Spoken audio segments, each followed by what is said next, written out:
Hello, you wonderful people, and welcome to another episode of Not Too Comic Book. This being a show where I talk about TV shows that are adaptations of comic books. For today's episode, I'm going to talk about the latest episode of Agents of S.h.i.e.L.D. So in this episode, we had everything kind of happening with Ruby chasing after Coulson and Talbot. I even love the fact is that obviously we got our little showdown, just a tiny piece of it, and that was Daisy versus Ruby.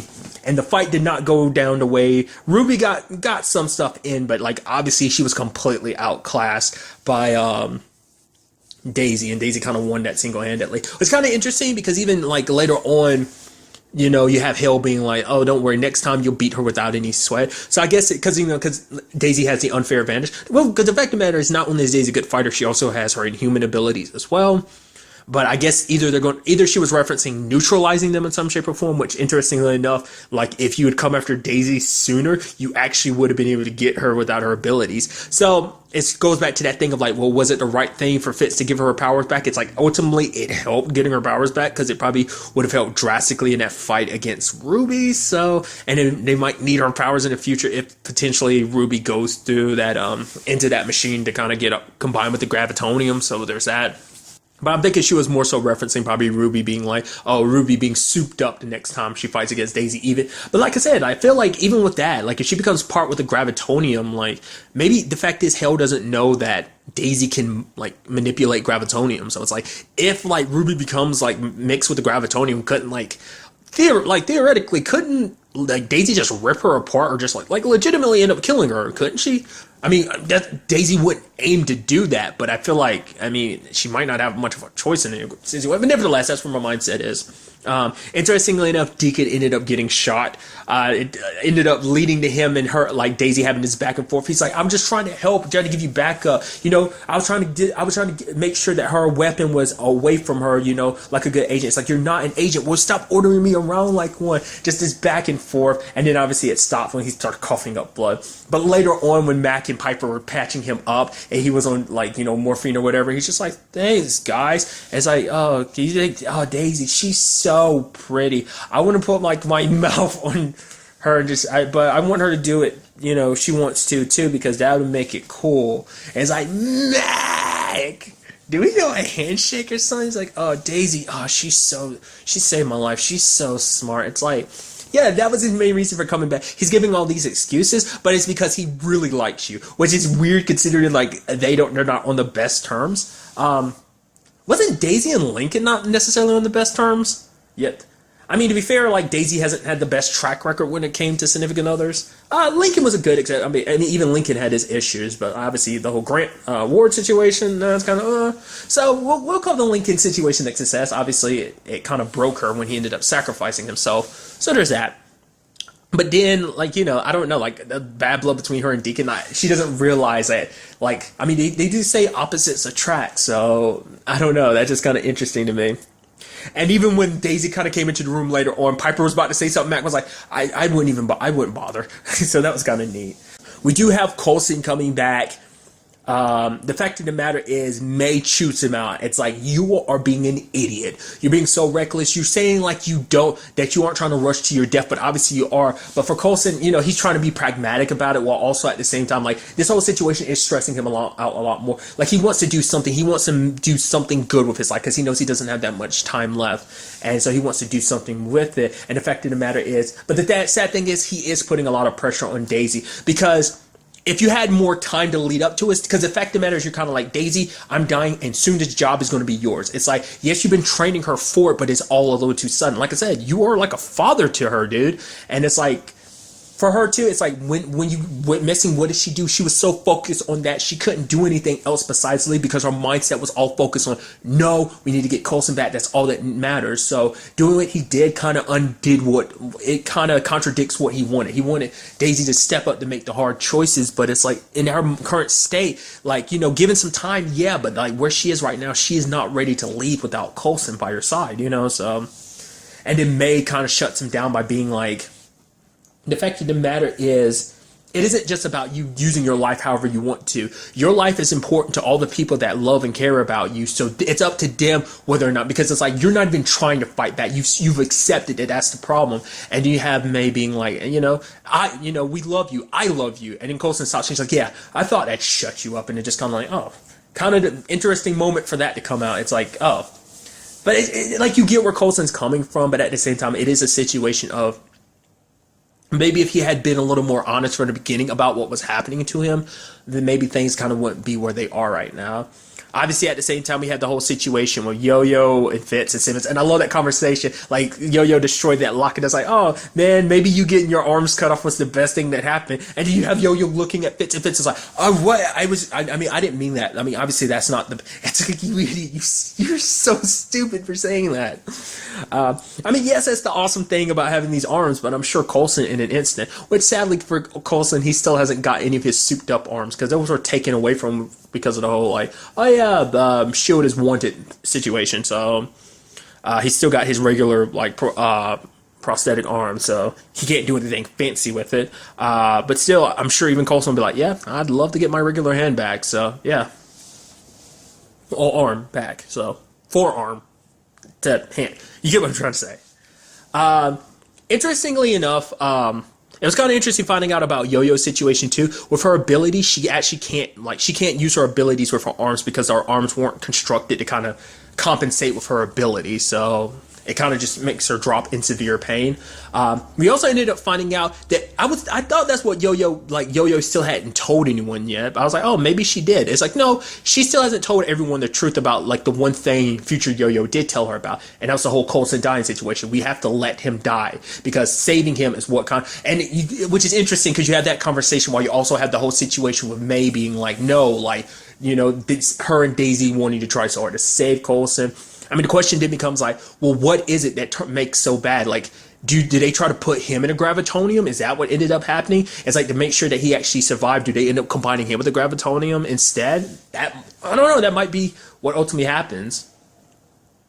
What's also interesting too, we end up finding out that Anton wants to be in it too, and he's like, I can finally be the superior man. So I don't know whether he's talking from one perspective of like, oh, maybe combining with the gravitonium will get him to be human again. Obviously, he'll be like a superhuman, but he'll be human again. Like the gravitonium can help him get like a human body back technically, or more so like, okay, take this, all that I am, which is just kind of a brain, and combine it with that, and I'm also, I can finally be like the superior man, like man at its perfection as this android cyborg robot thing, so I don't know. Which all of that, I don't know, that's still kind of out there, like, especially with what I threw out there about Coulson, but I'm curious to see what happens if it does come out, because I'm getting the feeling Yo-Yo is probably going to be the one to kind of break that news to them, the group. I mean, I don't know if she's actually going to bother telling them, because it's something she admitted she hasn't even told Mac about yet. And I was like, because I kept debating. I was like, she hasn't told them, has she? And it's like, oh, maybe she has. And they're like, nope, she hasn't. So that's the only thing she ever really learned about their Yo-Yo from the other Yo-Yo, because other than that, she has no real clear idea of what they should do opposite of the other Yo-Yo timeline to make sure that things don't play out the same. Because even when they're in that room with the machine, they're trying to be like, I don't know if I actually we're destroying all this stuff, but who's to say we didn't just do this in another timeline? The other versions of us thought this exact same thing. And that ends up turning into a conversation like, Simmons is like, okay, we're in the heat of battle. It's like, okay, tell me that fate, time can't be changed. And even Fitz is kind of like, yeah, he's starting to kind of believe just because Simmons has made him more optimistic, hopeful about the situation. And then for him, it's like, they end up getting captured by Ruby and Alex, which I'll kind of get to that situation in a little bit. But for Fitz, it's kind of like, yeah, like we don't have a choice. We never did. Basically saying that this is playing out exactly like Coulson's death might be the one thing that changes everything, So, because, like I said, the whole aspect of like it being a loop and everything, the fact is we're seeing this must mean that something changes along the way. What that exact thing is, we don't know yet. I'm sure even that Yo-Yo that told Yo-Yo that learned that truth about Coulson, but probably, couldn't go through it. It's like, no, we still care about Coulson, so I'm not going to say anything to anyone and still work I mean, I don't know, because I think even as Fitz is with his mindset of like, oh, we'll do what needs to be done. I think even he wouldn't want to do that. Plus, like, so much of the team would fight him on it too. Like, May and Daisy. But I don't know. I kind of get the feeling like Coulson probably wouldn't. He'd probably be the least resistant about it. He wouldn't be all too keen about dying soon. But it's like, hey, if he knows that his death will kind of change things, then I don't know, maybe that might push him to go a little crazy, but maybe not. Maybe the whole situation with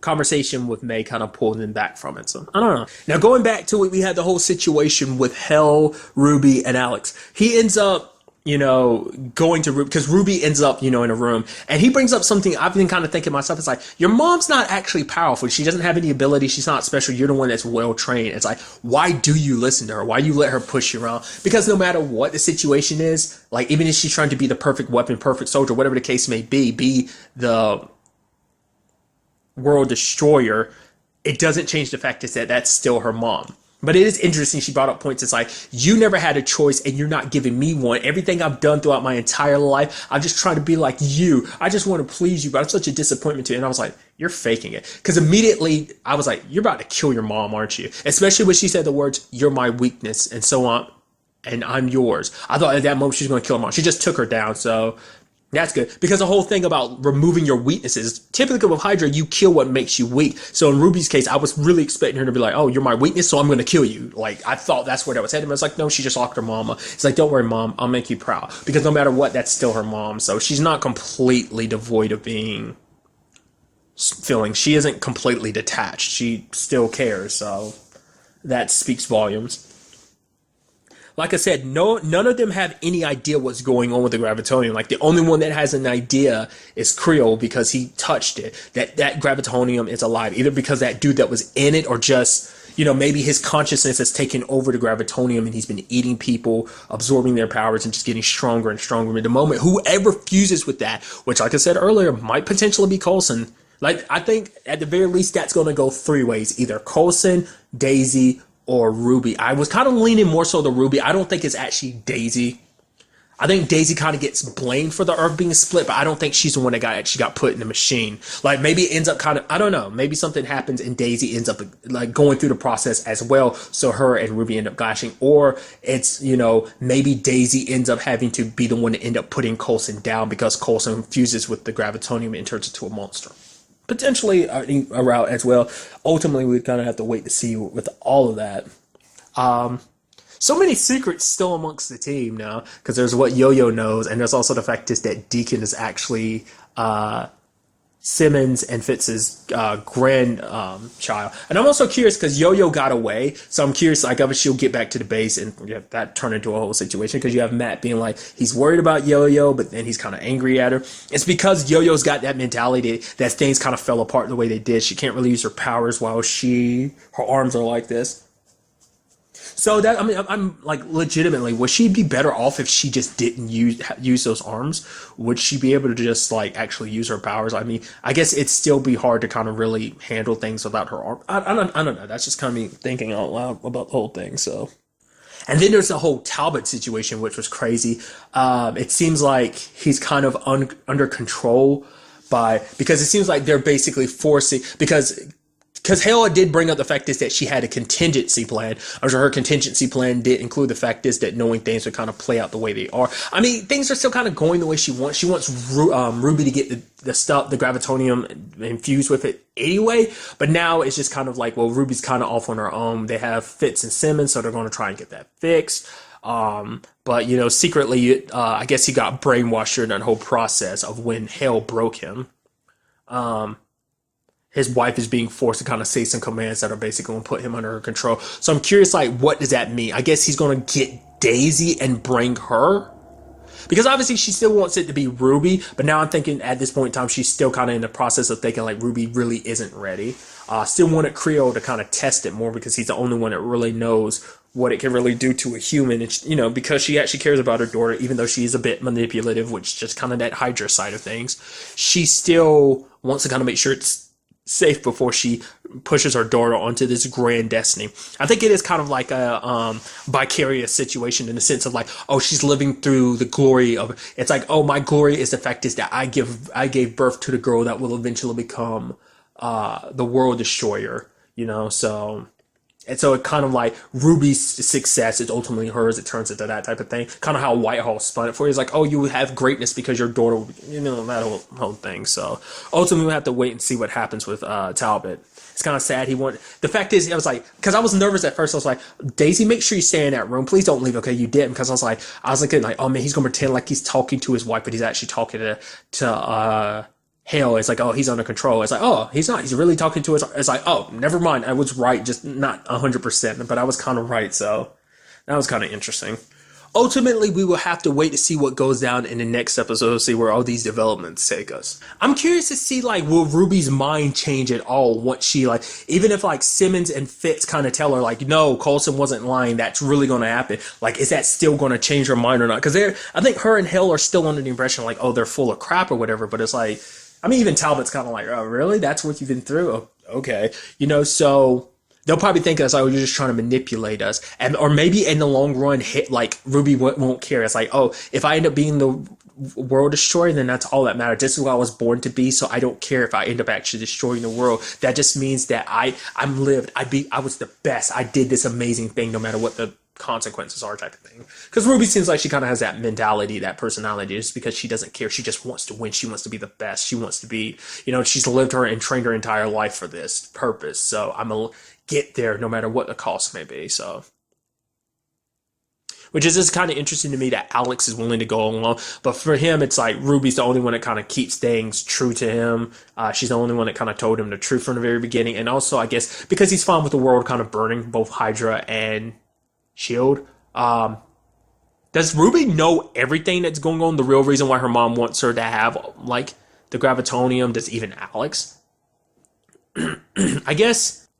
No, I would assume, you know, I don't know if Alex does. I would assume Ruby knows everything, like with the Confederate, that whole alien people thing. So I don't know. Like I said, other stuff we'll just have to wait and see how that all plays out as well. You know, what comes about all of that.